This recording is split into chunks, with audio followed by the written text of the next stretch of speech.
Olúwa kẹ́mi o.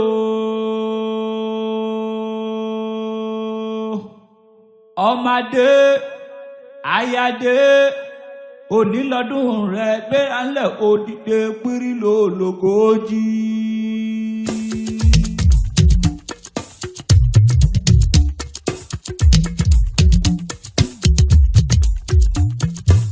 Olúwa kẹ́mi ọmọ Adétúlà ló ń ṣọdún o. Ẹ máa jó, ẹ máa jó, ẹ jó, ẹ yọ̀, ẹ máa jó. Àpáta dé, àpáta pààrọ̀ ìwìdé. Bàbá fìyìn f'Olúwa ló ń sọjọ́ ìbí ẹ̀. Ọlọ́jọ́ ìbí ó yá máa fìyìn f'Olúwa. Olúwa tó dá ọ dáadáa. Olódùmarè ọba tó dá ọ sí tí ó sì dá ọ dá. Olúwa tó ká ọ sọ́lá. Ayádéwálé ogún ọdún o.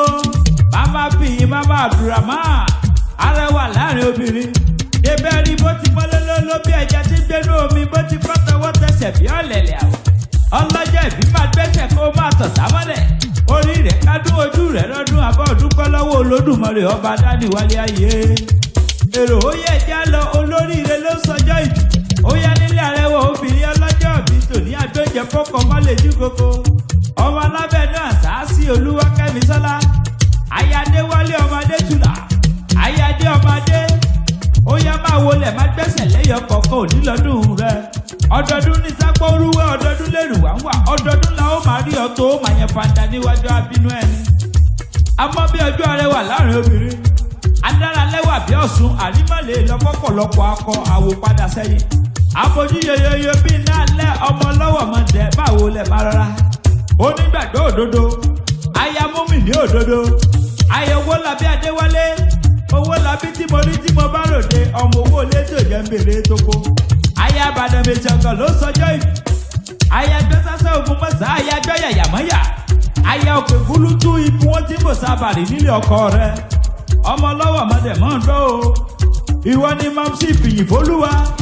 Ìyá Abdulrahman àwọn ọmọ rẹ̀ ń kọ́ ṣé wọ́n gbé tọ́kì sórí àmàlà. Ó yẹ járe lé bàbá tó bí ọlọ́mọ. Torí bàbá kiri ṣẹṣẹ ní ká kiri délé ẹni.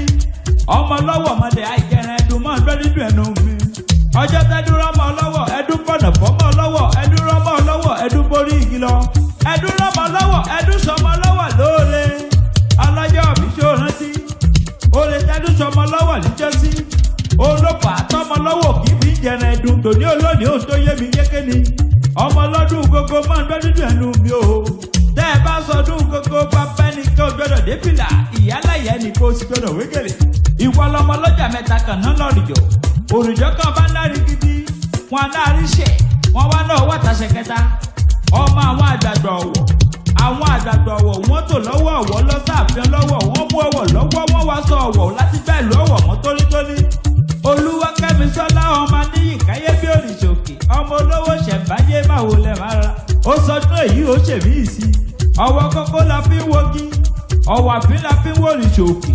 Ọwọ́ àlàfúnkúndò la fi ń wo Olódùmarè. Kí gbogbo ọmọ aráyé ká máa jọ̀wọ́ rere fún ọ tọ̀wọ̀tọ̀wọ̀. Torí wípé ọmọ lọ́wọ́ ni wọ́n ń ṣe. Ojú rẹ̀ ò ní ríbi láyé bí o. Torí ojú àṣà kì í ríbi tàwòdì òkè rọrùn.